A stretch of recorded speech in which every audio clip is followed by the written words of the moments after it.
Ladies and gentlemen, boys and girls, children of all ages, this is not the sideshow, Nope. nor is it the undercard. Nope. This is the main event. Yeah. The main event. Yeah. Ryan Baldwin here, joined as always by my right-hand man sitting on my left-hand side, the Yeah. one and only Mason Shepard. You know what? I'm still amazed at how you came up with that on the fly, and it's a good one. Very yeah. first episode, I'm like, man, Yeah, this is- it works. Yeah, it's a very good one. I'm nothing if not creative. Yeah, I give you that one.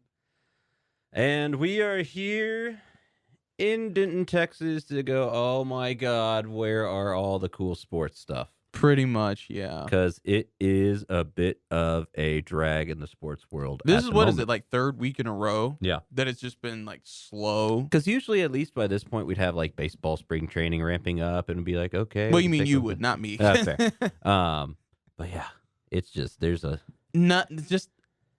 I've never seen sports so stagnant in my life, where it's just like there's nothing, like stuff is going on, but it's like there's no excitement behind it, right? none. Like, It's and just- and maybe that's because we live in an area where like college basketball is still not really a big deal. Yeah, the Mean Green are doing well, but like it's not like we're in Kentucky or something where Yeah. like they are big, like college, like right now in the like Midwest and Mhm. like the Northeast and kind of like New England area, big college basketball stuff, conference tournaments, March Madness coming up. Yeah, well, I think I disagree with that in the sense of like I think what it is with like college ball and stuff like that is like because we spend so much time in the NTTV department and in sports and talking to people who know sports. There are a lot of crazy sports nuts here that follow it and like get hype about it. It's just one of those things where it's like the level of interest is kind of no, but I agree with you still in some respect about how a lot of the schools in these certain areas who usually struggle when football season's going on or don't even have a football program, this is their time, so that's when it's like big for them. But I think as far as like lack of excitement, I just think here's what it is. Excuse me. Sports has become specific sports like football and basketball, the two big ones. For Americans mostly. What has happened is they have just become, and I've heard some people say that, watered down versions of what they used to be, where it's like football, the no fun league, what people call the NFL, and it's just things have gotten softer. You can kind of predict. I mean, this season was one of the better seasons because you couldn't predict who was going to do what right off the bat, but there have been many seasons where it's like, okay, you can predict this is the team that's going to the Super Bowl, this is the team that's going to win it. But it's football, so you still kind of get hype a little bit. With basketball, all that hype died when super teams started taking over because you were just, okay, they're going. And when they would go, they would win. And it was just one of those things where it was like, Yeah, you're Why like, do I- okay, so we're going to have the Warriors Yep. again from the West. And like before that, it's like, okay, it's going to be who versus the the Heat in the East. yeah. And yeah. That's and I'm saying that from experience. That's what happened to me with basketball. So many of these super teams started taking over, and the Warriors kept going back. I think it was when the Warriors have been to like 4 finals, right? It's been 4, and they've won like 2 out of 4 or 3 out of 4. Something like that. Yeah. It was when they were going back to their most recent trip to the finals, and I was like, I don't care. Because I just like, they've gone back so many times, and if they win, kudos. If they don't, whatever. Because honestly, and I'm going to say this, the Golden State Warriors made me start not liking basketball. Because why that is because the Golden State Warriors, they just set the precedent of, because I loved how basketball was a mixture of things. It was a mixture of slashers, shooters, defensive players, and everything. And it was this mixture of, it was an athletic it still is. It's basketball, but it was like this athletic contest. And you never really saw teams, I don't know if you have experiences, but you never really saw teams run away with games as much.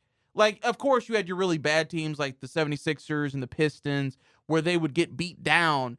But even then, it was just one of those things where it was still entertaining to watch. Now it's just like, okay, they're going to put up like 43s and like they're just going to run roughshod over this team. And it's just like, I don't care about this anymore like I used to. Yeah.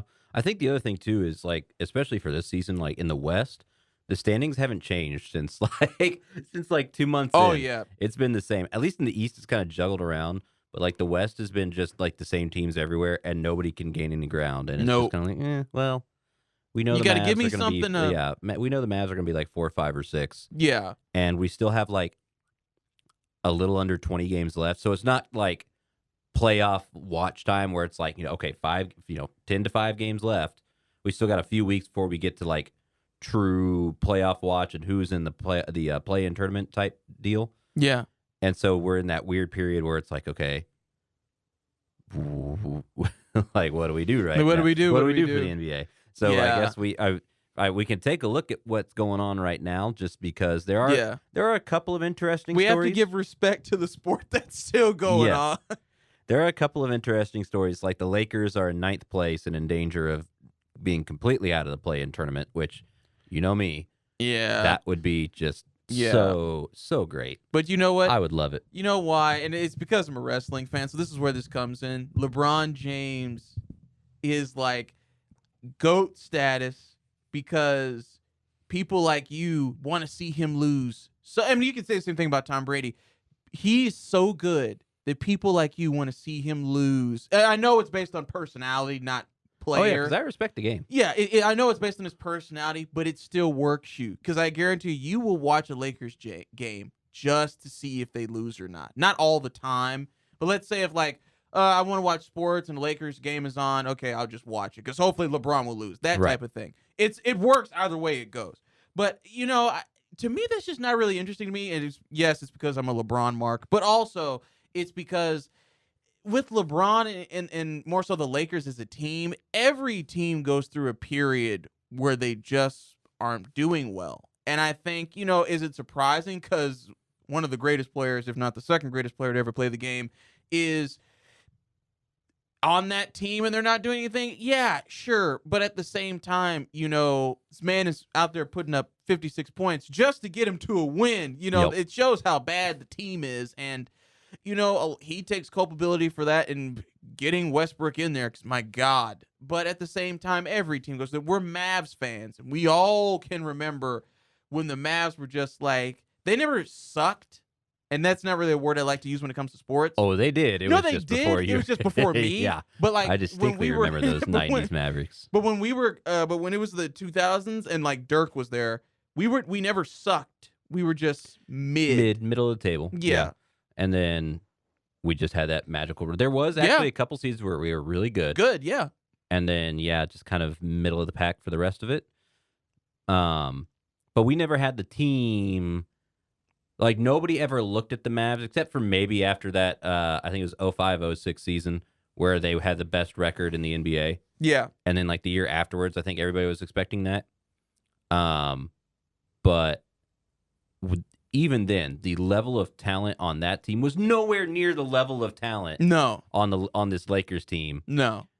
That are just being absolute garbage. But what they had, because someone the expectations are so much higher for the Lakers team. Expectations, and also just because you get a lot of stars on your team doesn't mean they have chemistry together. Oh, agreed. And the Mavs, one thing that we were good about was that we have always had a team. We may not have all the stars, but we've got chemistry. And that has always helped us. Like, because I grew up when it was Dirk, Jason, Terry. Sean Marion was in and out because he played a little bit, but he also played for the Suns. I loved that. Oh, yeah. That was the most awkward shooting motion. And he would shoot free throws with it, too. And you just watch and go, there's no way that's going to work. And no, but it whatever in that case. But we always had chemistry, and it worked to our advantage a lot of the time. But, I think that, what it comes down to, and also I think what it comes down to, I know I'm backtracking, but when you talk about why basketball, because football will never lose that luster, in my opinion, but basketball has, because in my opinion, for me, it has, because when I look at basketball, when I was growing up, okay, you had your teams. Take, for instance, you have your Spurs, right? They're not flashy. They're like the Alabama, well, except they haven't won as much in the sense of like, that would be the Celtics. Celtics. In the Bama dynasty. But they're the Bama dynasty. And the Spurs dynasty, yeah. They're old school style. They're, pass the ball around, share the wealth. One of the people when we do Mount Rushmores will be on it. We already know who that is. So, but you know what I mean? Like, they weren't 3-point shoot team. I mean, they had people who could, but there was also, we have people who can slash and get to the basket. We've got, different pieces. We got our good point guards who do nothing but really assist, and it works out. And then you had your teams like a Golden State that's like, okay, we're a scoring 3-point shooting team. Or you had, a mixture of that, like with the Miami Heat, or you had someone like the Celtics. If we're honest, they were mostly like mid-range slashing style or mid-range paint style. They were never really, excuse me, I'm just going to jack up threes. Everybody in the NBA tries to be a 3-point shooting team. Every single team. Shooting the three is the most important thing to them. And it's gotten boring because everybody has that same style. And It's just like, why would I watch? But anyway, more specifically as to like specific teams, I think what it comes down to, the only thing about the NBA that's gotten better, in my opinion, is the fact that loser teams that we used to watch, like the Suns and the Bucks and the 76ers and the Wizards to a certain extent, they're on the rise. Like they're getting to the playoffs. They are winning championships. That's the only thing. But as far as specifics go, I mean, this Lakers stuff, besides it being LeBron, because LeBron is in all of your heads, because LeBron is the GOAT and he's playing all of you. But besides that, it's just like, I don't see why that's a big deal. It's just like, Because he was the one that wanted to go and get Westbrook. Yeah, I mean, I get that. And so now, I mean, people like to take shots at LeBron anyway. Yeah. So it's just another one of been like, ha, you were wrong type deal. He's in all of your heads. Remember that. Anyway, in the East, the Charlotte Hornets have put together a little bit of a run. They're a really young team. Yeah. And LaMelo Ball is actually really good. Yeah. Unlike his older brother. Who knew? Apparently his dad, but none of us, we've all learned to tune out his dad. It was ironic because his dad was like, Lonzo's better than. But I'll be honest. Speaking of being in people's heads, you want to talk about someone who could have been a great wrestling promoter? I'm telling you, LeVar Ball played all of us because we couldn't keep the guy's name out of our mouths because he just said this obscure stuff. We're like, your son is better than Michael Jordan. What? So Okay. we started watching his kids. To be fair, a lot of that has to do with like social media and the fact that people were reporting on it too. Because like otherwise he would have been just like some old dude yelling at the sky about how good his kids were. But also right? like you have to say something that's social media worthy to even be on it. And saying that your son could beat Michael Jordan in his prime easy is great. And even then when LaMelo was coming in, he's like, yeah, LaMelo's like 10 times better because he knocked Lonzo. He's like, yeah, LaMelo's 10 times better than Lonzo. But he was. But he actually was. And now it's just like, well, LaMelo is actually really good. But see, the reason why LaMelo is actually really good is because LaMelo fits into the NBA style now where it's like he's a scorer. Okay, so he fits that. I'm not saying he can't do anything else, but I'm just saying it's I'm not going to say it's easy to be very good, but it's more beneficial that his style fits the type of play that the NBA is in right now, where it's score first, ask questions about defense never. So that just kind of fits him better. But I mean, more courage to him because if all three of the kids were a bust, that's you would look really, really bad. Yeah. And like, no, I don't like dislike LaMelo or Alonzo Ball, but I really wanted to see him fail just because to shut the dad up. Yes, just to be like, dude, just shut up. See, here's the thing. He's so controversial. I don't even think if they were bad, he'd shut up. And then that made me feel bad too, because I'm like, man, I want these young kids to fail just because I want his dad to shut up. Yeah, like, they're gonna come into the league already disliked because of his dad. Oh yeah, but I mean that's the nature of the business. And when you have someone speaking for you, right? Because none of those kids ever open their mouths except LaMelo. Lonzo doesn't really talk, and LiAngelo no one cares about. He may still be over in Luxembourg doing whatever they do in Luxembourg. So, probably basketball. So yeah, but I mean, good for the Hornets. But see, that's what I'm talking about. You can't tell me when they were the New Orleans Hornets or when they became Charlotte Hornets or the Charlotte Bobcats. You can't tell me that this team was something we always consider we would see have a good run. No. But I mean, good for them. I'm excited to kind of see if they can hold on to it. So, It'll be interesting because they'll probably have to play the Brooklyn Nets Yeah. in the play-in tournament as things stand right now. And by the way, as things stand right now, I would say that the 76ers definitely won that trade, Yeah. the Oh, Simmons yeah. for Harden trade, because they're like 4-1 since Harden has stepped on the court with them, and the Nets have not even had Simmons play yet. No. See, here's the thing.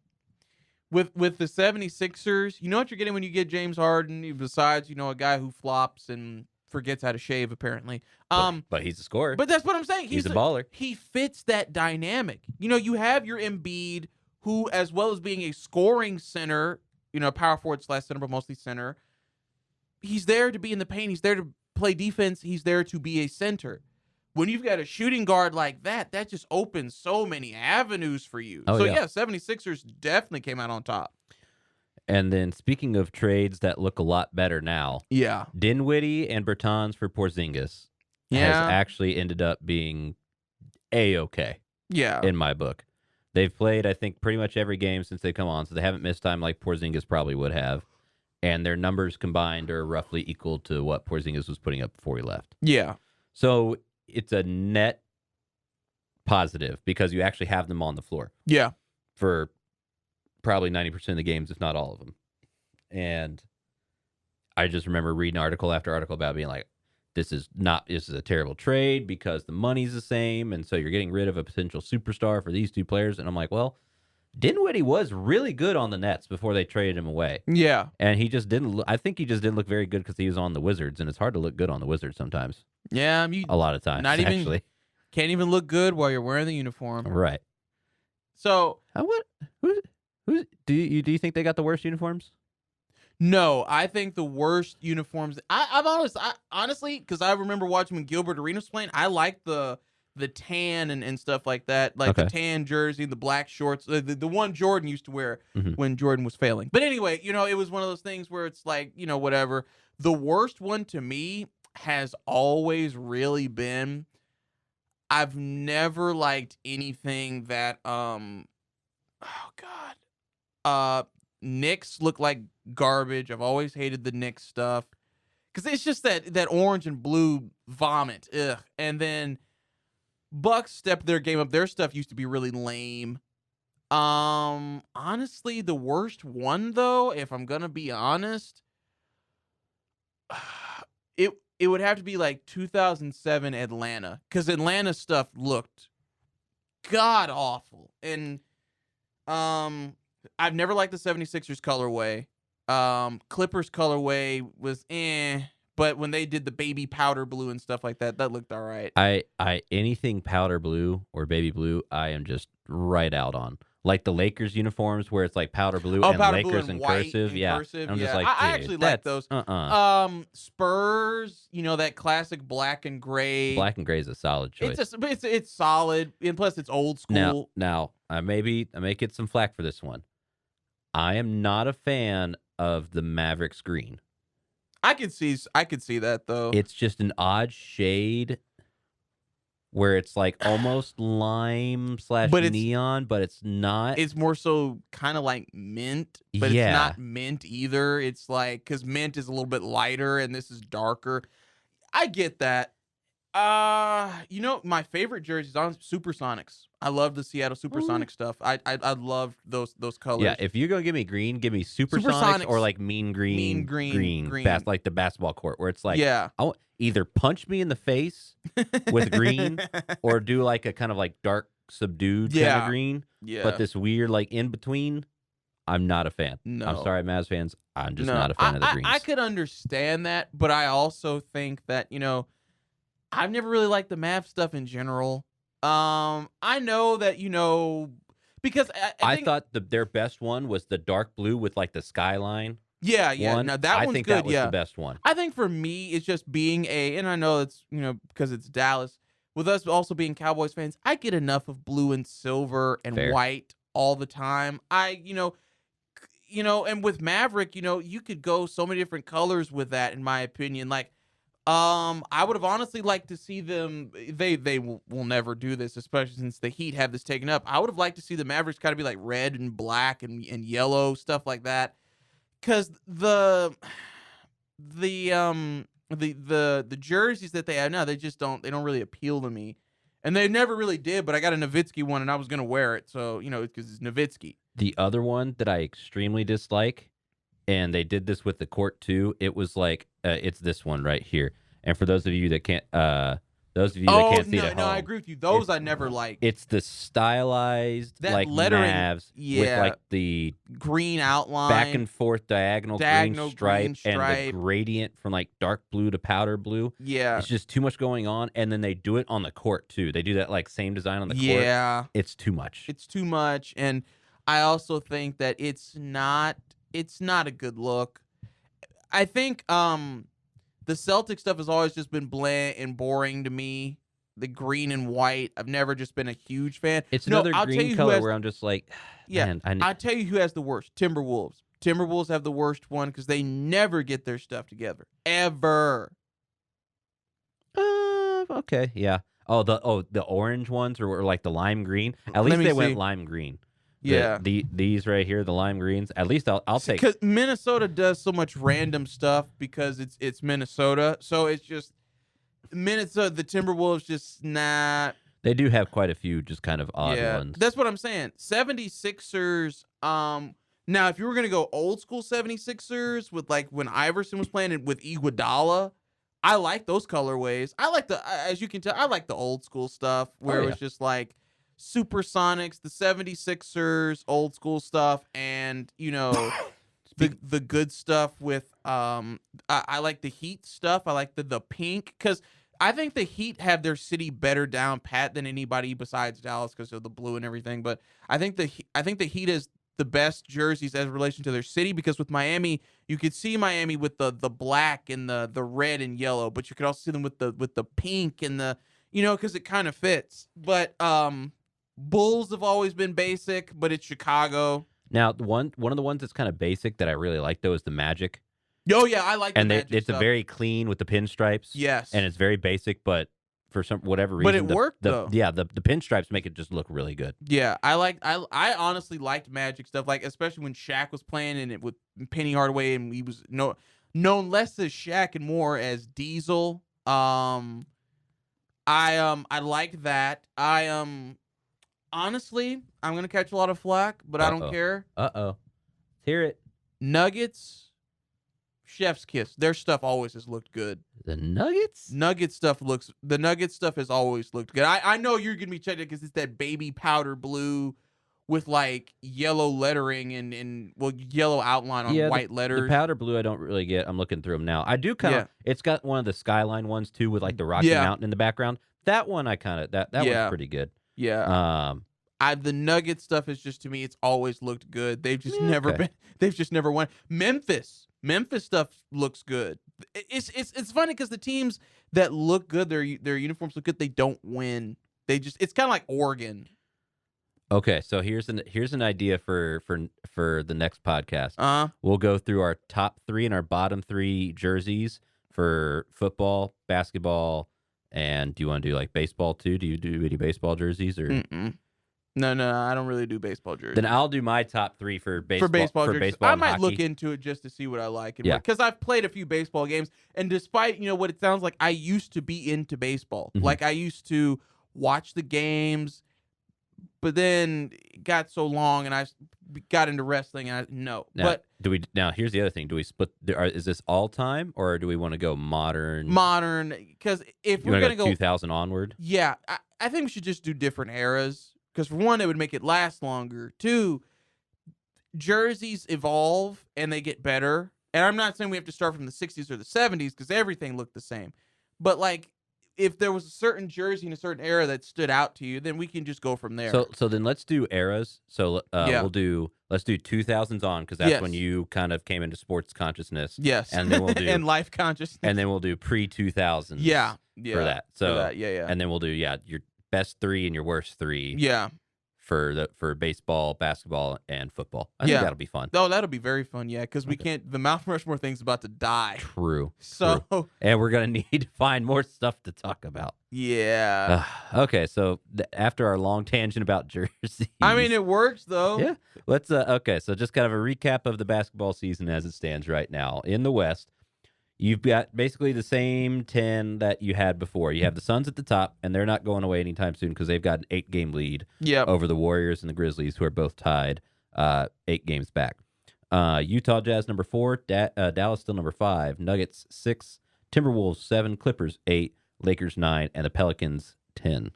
Pelicans without Zion Williamson somehow. Yeah, you messed up on his name. Who cares? No one else knows it anyway. Dude, he's like 350 pounds now, and he's like his foot's not healed yet, and he's. Like, I thought I read somewhere where they cleared him, like on his foot, not on like the weight, because. But like I wouldn't trust with all that weight. I'm not trusting him to jump up and down on that foot. He's gonna break it again. He's carrying a heavy load. Yeah. Right. Like this guy. He's the type of guy that you don't invite to dinner because the dinner table's leaving with him. You know, you have to keep it under wraps. Like, you know what, Ryan? Zion Williamson has gotten so big that last week he bought a belt that he now uses for a wristwatch. You know, he doesn't have a waistline; he's got a coastline. You know what I mean? You know, it's one of those things.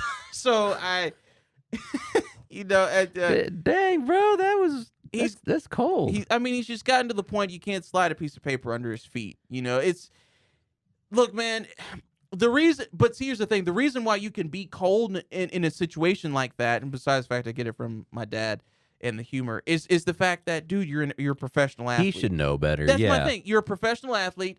It's part of your job to look the part and not be, I want to be LeBron James and be ripped, but you've got to do things where you can move. You got to be game ready. You can't be game ready when they say, pick 6, and he's like, okay, pick 6 of my favorite foods. Okay. And, you can't do that type of stuff. You can't, when they're calling ISO, you can't think they're saying ice cream. And you feel me? I understand the foot is hard to, work out around, but you can still do it. Oh, yeah. Like, you can find ways, and, if you can't, then you have to cut down what you're eating. Yeah, no, because here's the thing. And it's like what you said in the sense of, a foot injury is really hard to come back from, because until you're ready to really start putting weight on it, it's kind of finicky. But the more you gain weight, the more pressure's on your hurt foot. You're not going to help it get any better. Right. And that's when you have to be like, okay, I need to cut down on eating what I'm eating, and I need to start getting back in the gym. I need to go back to physical therapy and start losing weight and just handling my business, not just as an athlete, but as a professional, because there are athletes that are big, but they're supposed to be like offensive linemen. They're not supposed to be 212. Right. You know what I mean? And I'm not saying Zion needs to be 212, but he needs to get in a lot better shape. And the reality of it is that you are in a position where people are starting to not even care about how good you were your rookie year or your star, because let's face it, man, you've gotten so big, you eclipse your star. You know what I mean? It's one of those things where it's like, and I can see why fans would be upset. And I honestly, if I was the owner, I'd be upset. You're not taking this seriously, because a professional. This is one thing I will never take away from Tom Brady, and I know you won't even take away from LeBron. They keep their bodies in prime condition all year round because they want to stay ready. Yes, the fact that LeBron has been able to stay as dominant and as ripped and healthy as he has is very impressive at his age. Yes. With the amount of physicality that he goes through. Yes. And that's the thing. Wednesday he was set to rejoin the team, but he's still not going to play anytime soon. So you're just extending the timeline and maybe they just say, you know what, this season's a wash. Yeah, and we'll try again next season, and that gives him a summer to take off the weight and get healthy again. But even if he comes back and plays now, even if he makes it back in time for the play-in tournament, he's gonna get 10, 15 minutes down before he's just gassed from the weight and from not playing. It's just there's no way. No. And I just think, it's one of those things where it's he has to show commitment. And I just don't think that he's showing it right now. No. And then in the East, Miami Heat are first. And that's a Miami Heat that won, I believe, last night without Jimmy Butler or PJ Tucker. And that is going to be a good team. Jimmy Butler doing Jimmy Butler things. Yep. The 76ers and the Bucks are 3 games back and second and third. The Bulls are fourth, Celtics fifth, and Cavaliers sixth. And all those teams are only separated by 5.5 games from first to sixth. It's a tight race there. It's tight, yeah. Seventh, Toronto Raptors. 8, Charlotte Hornets. 9, Brooklyn Nets. And 10, Atlanta Hawks, who look like they might be able to sneak into the play tournament. Shout out to all my fellow Torontians. What up? Torontoans? Yeah, I mean Torontians? Torontoans? I mean we don't really call it that. We're just Canadians. It is what it is. Like that is. I mean, don't confuse us with Quebecers though. Oh, because it's gross. Okay. But no, I mean we're just Ontario people. That's all we are. So that's the current state of the NBA. We're gonna take a break. And then we're going to come back and talk about the NFL offseason because, well, there's at least some stuff to talk about there. Oh, yeah. It's getting a little spicy. Well, not in the right way for us. True. Don't go anywhere. We'll be right back.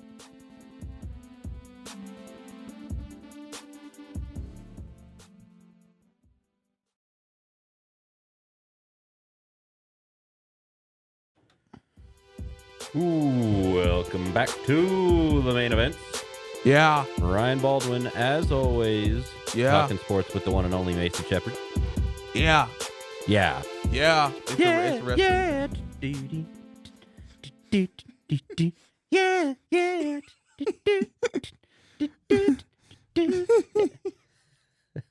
Usher, right? With yes. Lil Jon? Yeah.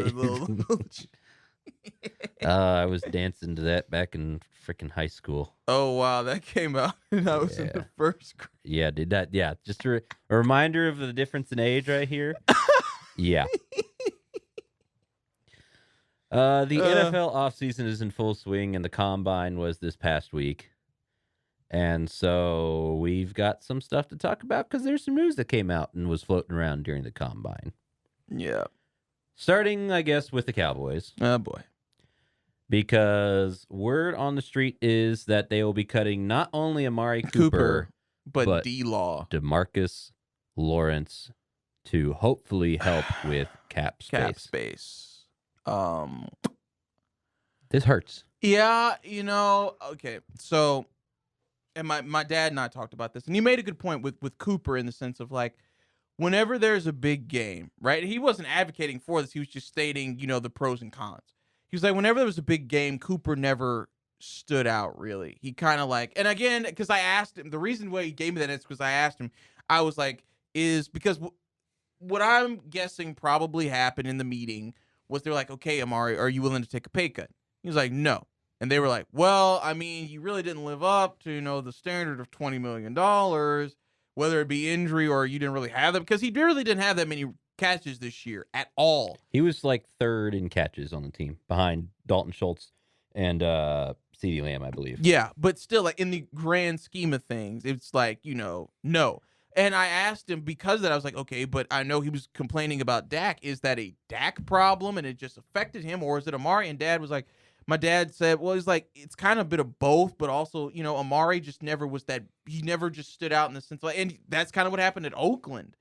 Yep. He just never, when there was a big game and it was a big time, he never just became even though he gets in a lot of trouble, he never became an Antonio Brown, never became a D-Hop. He just was always like, hey, I'm Amari, and just kind of slumped over and was kind of quiet. And my mom had the great analogy. He plays like his personality. He's very quiet, reserved. He'll break out every now and then, but he's still reliable. And it hurts because the truth is that our receiving core will have to use CeeDee Lamb as its cornerstone, and that's a problem because CeeDee Lamb had so many drops. Yes, and he's still young. Yeah, I'm not knocking him. It's just he's just gonna have to get better at that because he's gonna be the star. And with D-Law, it's one of those things where it's like, I feel like you need to get rid of Van Der Esch, but I mean, if you're gonna move Parsons, I don't think they're gonna get his fifth-year option, but. You're paying like $12 million for basically a run stopper. Yeah. Because he's not sacking people like he was. No. And you just can't pay $12 million for a guy that's a pretty good run stopper. No, He's one of the best run stoppers. he's one of the best at the end position, but you still. need more. Yeah. And I think with Parsons, you get that in the sense of like he can do everything. Mhm. But also, it's the thing where it's like, I'm sorry, but $20 million for Amari to have subpar performances. And again, maybe, Dak's not giving the ball, but also he's not standing out enough to get it. Yep. That's up for debate. But when it comes down to it, as far as D-Law goes, I feel like, honestly, this is going to sound weird. I feel like they're making the right decision. Oh, I think so too. Because I thought his contract, just giving him that giant contract after 1 year of good production was a huge, horrendous mistake. Oh, yeah. But put the franchise tag on him and everything. And so, but now we are now starting to see backlash from all of Jerry's poor contract decisions from the past 4 or 5 years. Yeah. Where they gave D-Law a bunch of money and he never was able to do anything to the same level. He had one good year. Yeah. And it's like, and that was the year before he got all his money. Yeah. And then Zeke, he paid out the nose for Zeke when he didn't have to, and now he's had career yards dropping every season since then. Yeah. He paid Dak an absurd amount of money this year. And which he wouldn't have had to if he would just paid up earlier. And yes, and then didn't even win a playoff game. And so now, and you paid Amari a bunch of money to be a number 2 receiver. Yeah. Amari is a good receiver, but the money he's making is not equivalent to his production. No. He's making top receiver money as basically a second or third option. And if I go second, I'm not going to give him third. He's better but than I mean, that. at least on the Cowboys, he was like third option behind Schultz and not like third receiver, but like third option. I know what you mean. So I think level of productivity definitely says something. I mean, really, when it comes to money, that's the biggest thing that you go off of is level of productivity. With Amari, it's one of those things like, he's $20 million is a lot that you can get rid of. And $20 million for his lack of productivity for a $20 million level is a good idea in the sense of getting rid of that. But he's a veteran who can help the young guys. And he just he grounded that receiving core in having a sense of, we've got some people who have played this position for a long time. I think before he got to Dallas, it was like 7 years or whatever. And that's experience that's needed because CD's still young and he can't be expected to lead that department, but he's going to have to. Yeah. And, good news is we'll probably be able to keep Gallup and Wilson, but still, it's one of those things where it's like the Cooper thing I'm more worried about than D-Law. And because Dallas has, as much as we would have loved to imagine D-Law, Randy Gregory, Neville Gallimore, and Micah Parsons all on that line, that was never going to happen. They still have Gallimore. Yep. They're still going to have Randy Gregory maybe if we sign him. And I think they looked at this and went, would we rather have DeMarcus Lawrence or Randy Gregory? Yeah, and Gregory had a lot. Gregory got sacks, and Gregory stopped the run a lot more this year. And I'd be willing to bet that Gregory would take more of a discount than D-Law did. I think that they offered D-Law a discount, and he was just like, no. Or they say like, hey, can you take a pay cut? Can you take a pay cut? And he was like, no. Yeah. Which, you know what? On the one hand, I get it. Yeah, I mean, more power to you. It's your money. If you want to go out there and test free agent market, because like a Cooper will, I think, get a deal. I don't know if it's going to be a $20 million deal. No, I think his days of making $20 million are over. In my opinion, I don't think he's going to get $20 million. And I don't know if D-Law is going to get that. I don't think he will. If you guys want to go test that, more power to you. And I don't feel any negative feelings for him because I know this is all Jerry's fault for how he handles his money none of this anyway. Is their fault. It's Jerry. No, I do not blame D-Law and Cooper for this at all. It is 100% back to Jerry Jones and his incompetence in dealing with free agents and in dealing with money. Yeah. No, I also think that, when it comes down to it, it's like you said, paying, because I think the reason they gave him that much money, I think D-Law had been with them for a little bit, and his contract was coming up. That year he had that stand-up performance. They're like, we want this guy to resign. So they gave him a lot of money. Yeah.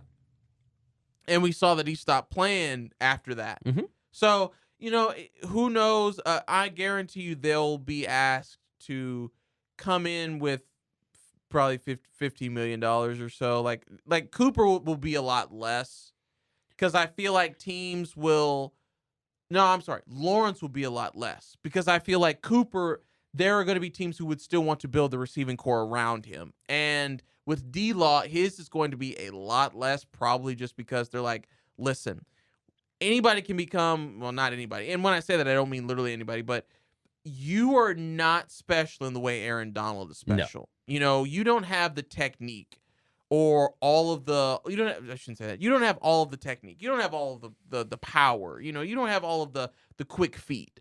So they'll be able to tell him, look, you may want this amount of money, but we're going to give you 10 million or whatever. It's not going to be what he's used to. And who knows, maybe because of that he decides to stop playing. I doubt it because he wants to play, obviously, but that was called into question just by the way he was acting. There were certain instances this past season where it's like he could play and we kind of felt like that and he just wouldn't. Yeah. And it was just like, is he doing this for the money? And we thought the same thing about Cooper sometimes too. There were times where he would just straight up like quit and go over the sidelines. And he'd just do it. He would just have his jacket on and not be wanting to play. Yeah, that was again, that was always subject to criticism. And I think it should be, but at the same time, I think it's also, like you said, it's Jerry, just giving these guys ridiculous contracts. Yeah. So I don't know what this is going to do for the Cowboys in the long run. We're going to have to see if they're going to release some more people because this still has not quite. The problem is this has just barely cleared their cap room now. Yeah. Like they were still, even with this, barely cleared from their cap. And so you're not going to be able to start just signing players left and right just because you cut these two. These are just the first two cap casualties you're going to see this season because of the way Jerry mishandled his money for the past 4 years. Unfortunate, and I hope that doesn't drastically, close the window that the boys had for the past few years, but you never we'll know. have to see. Other interesting things going on. We still don't know where Aaron Rodgers is going. It seems like the franchise tag deadline is tomorrow. So that could be interesting because we know he wants to play with Devontae Adams. And if the Packers franchise tag Devontae Adams, they might be able to get Packers to stay for like another season or two. I don't know if he's going to want to sign for two. He may just sign for one, and then there'll be another team that are going to, look for him. Like still the Broncos would still love to have him. But at that point, the Broncos may go draft next year. So, yeah. I think if I had to guess, I'd say Aaron Rodgers would probably be staying with the Packers, especially if Devontae Adams franchise tags, because he probably will. He has 1 year left on his current contract, but then he wants to have one more big money contract. I don't know if anybody would pay for him at that age for that big of a contract. I think some people might. There's a team that would, but that just seems crazy for a guy that's a regular season hero and does nothing in the postseason. Hey, there are a lot of quarterbacks there are a lot of, I don't know. It just kind of depends on, like you said, the player. And I think that, honestly, I think Rodgers is going to stay in Green Bay. Personally. He may not like the GM, but I think he's going to stay. A couple of franchise tag candidates for the Cowboys, Schultz and Randy Gregory. I think Schultz is probably more likely just because Randy Gregory is the person that I would want to keep around longer. So if I can sign him to a better deal, I'd rather do that and then do the franchise tag with Schultz later. But I mean, I'm not horribly mad about either one getting a franchise tag. No, me neither. And, I think Schultz has earned it. And he just has to keep it up. I mean, he's become Dak's number one target. So yeah. And then quarterbacks right now are extremely interesting because Russell Wilson's kind of up in the air still in Seattle. Carson Wentz appears to be on his way out. Yeah. And then you have the whole deal with, the now Washington Commanders, Oh, bro. what they're going to do, because I don't think Heineke's a franchise quarterback. He's not. The Panthers are trying to figure out what to do because Sam Darnold clearly isn't a franchise quarterback. Knew that from day one. The Broncos got to figure it out because Bridgewater is not going to be your long-term option. And if you don't get if you don't get Aaron Rodgers, then what are you going to do? Yeah. So the big question here is, where is everybody going? But also, is Deshaun Watson going to get all these civil suits cleared out? My thought is no, because it's 22. Yeah, no. But if he does, then he is probably the top market free agent. And that or not free agent, but he's the top market quarterback. And that the Texans would love to get rid of that contract because they do not want to pay him another $30 million next year to do absolutely nothing. Not to mention the Colts have not outright stated, but it sure seems like they're going to get rid of Carson Wentz. Yeah. So you're going to get a lot of QB shuffling here in the next few weeks, and I think the draft will really show what teams are going to either pick up somebody like Mitch Trubisky or something for a year and then go for a quarterback in next year's draft when there's some better options. Or they're like, okay, we got to try something now because we're just running out of options for stuff. Yeah, I think, I don't know. I do feel like the Colts are going to go in a different direction. And as far as for Carson Wentz, someone will pick him up. But I think for the Colts, because they've seen what their run game they've seen what their run game can do for them. They need someone who can capitalize on that. So yeah, I think the Colts will be a good decision.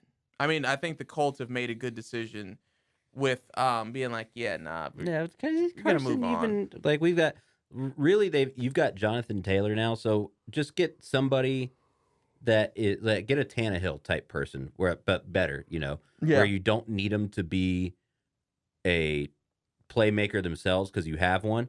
Just get somebody that'll be a consistent pocket passer, maybe a Jimmy Garoppolo, maybe. But I mean, not that he's much more consistent than Tannehill. No, he'd be probably cheaper than Carson Wentz would right now. So that's the state of the NFL offseason at the moment. Again, more stuff will probably be coming through as we get closer to the draft and teams start making their pre-draft moves and setting themselves up to make runs and make trades. And hopefully we'll get a little something else. Something else to talk about there, because there's not a whole lot going on other than that. No concrete moves being made. Even the Cooper and D-Law thing are not official yet. No, it's not official. That's still just speculation. Yeah. So, all right. Well, don't go anywhere, because coming up next, we are going to do Mount Rushmore again. The power forwards. And I bet this is going to be another short one, because I bet it's gonna be the same people. So don't go anywhere. We'll be right back. Yeah.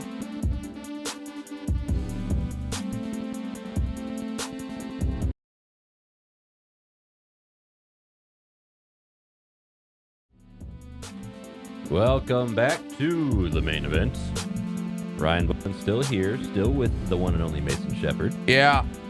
And now we are moving on to the Mount Rushmore of power forwards. Would you like to go first? Would you want to do the honors? Yeah. Okay. Be my guest. Tim Duncan. Yep. Dirk Nowitzki. Yep. We're gonna go indeed. We're gonna discuss them, but let's face it, folks. These names we're dropping. There's not much we can tell you that you don't know. Kevin Garnett. Yep. And Karl Malone. Karl Malone was the one I was like, there's a few that could maybe slide in. Yeah, there, but I'm pretty. Maybe Barkley. Barkley, yeah. I think when everything's said and done, Giannis Antetokounmpo could be up there. Yeah, but I'm waiting for his career to be like over. Kevin McHale was one of the best post scorers of all time. Yeah, so you could really even make a case for like Pau Gasol if you wanted to, because Pau was a really crucial part for the Lakers in like he didn't usher it in and plus Dirk did it better. But Pau was one of those guys who was like, okay, I need to be able to score. And he was. Pau put up very good numbers. He never hit like a 40 bucket, but he may have done that once. But he was mostly like, but he can get you 20. Yep. He could get you 25. He may be able to get you 30. Rarely. He was a great secondary scorer, but like these guys were all were all like top players Yeah, exactly. at their position Yeah, for we a already long time. we're DFW guys. Well, not me traditionally, but we're Mavs fans, is what I'm saying. So we already know the contributions that Dirk. I mean, that what was it? What was his that fadeaway? Yeah, that Where it's one-legged like kick the out one-legged fadeaway. kick. Yeah, Right. and then everybody started doing it, and you still see it too. You still see. Oh yeah, he and Dirk. What I like about Dirk, he was a great dude personally. He was very very nice guy. Respected the game. Kind of quiet, away from the business of basketball. But when he got on the court, man, he was just in it. And I just, excuse me, I look because his form it's not all the way back, but his form's a little bit is you know what I mean? It's a little like that. And he But lets I it would go, love- and it looks like it's gonna hit the rafters. Unless I can hit on the its rapid, way. but it's a swish. Yeah. And I'm just like, my man. I've always been a Dirk fan. Growing up, and I think Dirk has always just been a really good. I've loved that.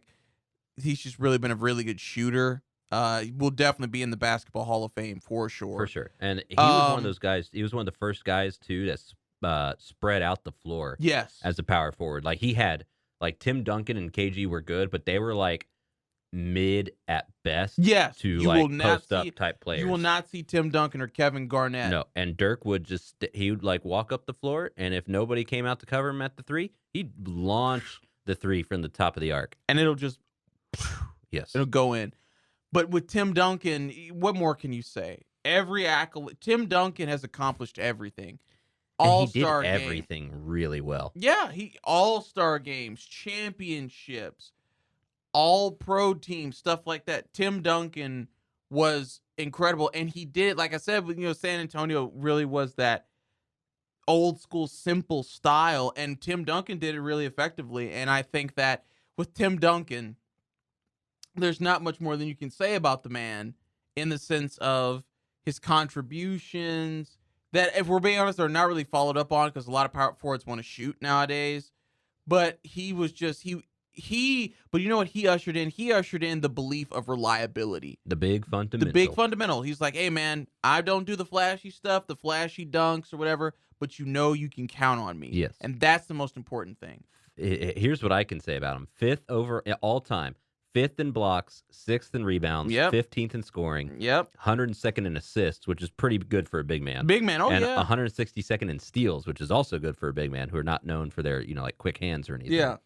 But yeah, he did it all. He did it all really well and did it all on a dynasty team and was like one of the last superstars, because he was one of the last superstars to not have an ego, right? Yeah, that's what I'm saying.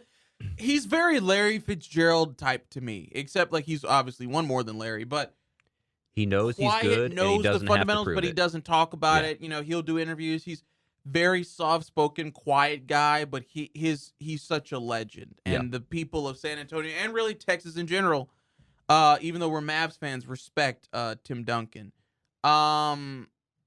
KG, when his shoe is ugly. God, I hate Kevin Garnett's shoes. But Kevin Garnett was one of those guys where, again, it was more of that simple old school basketball power forward style. But KG was a champion, one of the people who ushered in the era of trash talking in basketball. But he was also so good, especially when he was. I'm gonna see if for you youngins out there, KG was not born a Celtic. He was not just automatically a Celtic. He was a Timberwolf first. Yep. And when he wore 21, he was shutting the place down. I think when he was younger, he was hitting it wasn't like to high percentage, but he would take threes here and there when he was younger. When he got older and had the surgeries, he didn't do that anymore. But Kevin Garnett's a champion, and Kevin Garnett is one of those people that there will be other people to be like him, but there will never be another Kevin Garnett. And I think that's the thing. And Kevin Garnett was very special in that, when you look at his stats, you compare him to Tim Duncan's, he's right there. Yep. He's right there. You compare him to Dirk's, he surpasses Dirk in the sense of championships. Dirk may have scored a lot more because Dirk would hit threes and stuff, but and Dirk was like the focal point of the offense, right? Exactly. KG, when he was in Timberwolves, he was usually option 1 or 2, but when he was on the Celtics, He was not when you had Paul Pierce, Paul Pierce, Rondo, Ray Ray Allen, Allen. Rajon. Yeah, you had a bunch of other options, and KG wasn't necessary, and he was getting older, so he Yeah. wasn't necessarily the top option. But he was still there. Yeah. If a word to sum up Duncan, reliability. A word to sum up Kevin Garnett, consistency. A word to sum up Dirk, I would think would just be Pioneer. Yeah, 100% pioneer. And for Karl Malone, I didn't grow up watching Karl Malone, but you more than likely did. Now, see, yeah, well, a little bit. I got a little bit of him at the end. For me, if you're going to talk consistency, that'd be Karl Malone. Yeah. Kevin Garnett was the intensity. Yeah, he played with a fire. Yeah. And he let you, like, he was the opposite of Duncan, where Duncan wasn't going to say much, but Kevin Garnett was like, he was going to get in your ear, and he played with a fire and passion, and that's why he was able to, like, do everything and play for so long. And Karl Malone's the consistency. Yeah. Because in 17 seasons, he averaged 26 points and 10.3 rebounds. That is like, I mean, you got players now who can't get 26 points and 10 rebounds in a season. And he did this for 17 straight.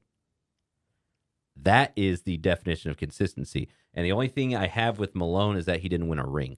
Yeah. And I think that's why I think eventually Giannis will like surpass. Yeah, he will surpass him because he's already got a ring. Yeah. And he's not even like 27 yet. I think actually he's just now 27. So he's got a bunch of time.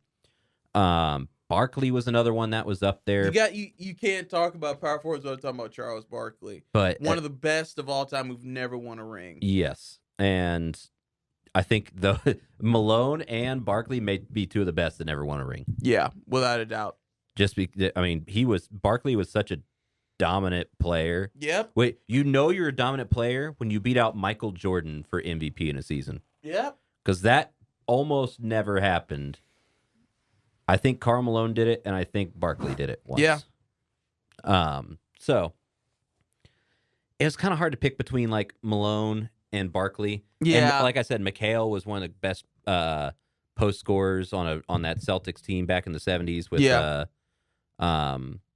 Bird. Yeah. Or 80s with Bird. But you kind of the Garnett and Dirk and Tim Duncan were just so much better at the power forward position than everybody else in the league for so long that they definitely need to be up there. Yeah. Now, I wouldn't put them on a Mount Rushmore, but another good one who played in my native native town of Toronto, my boy CB, Chris Bosh. Like I said, I'm not going to put him on a Mount Rushmore, but Chris Bosh was a very good player when I was coming up, and he did very well when he was with Miami.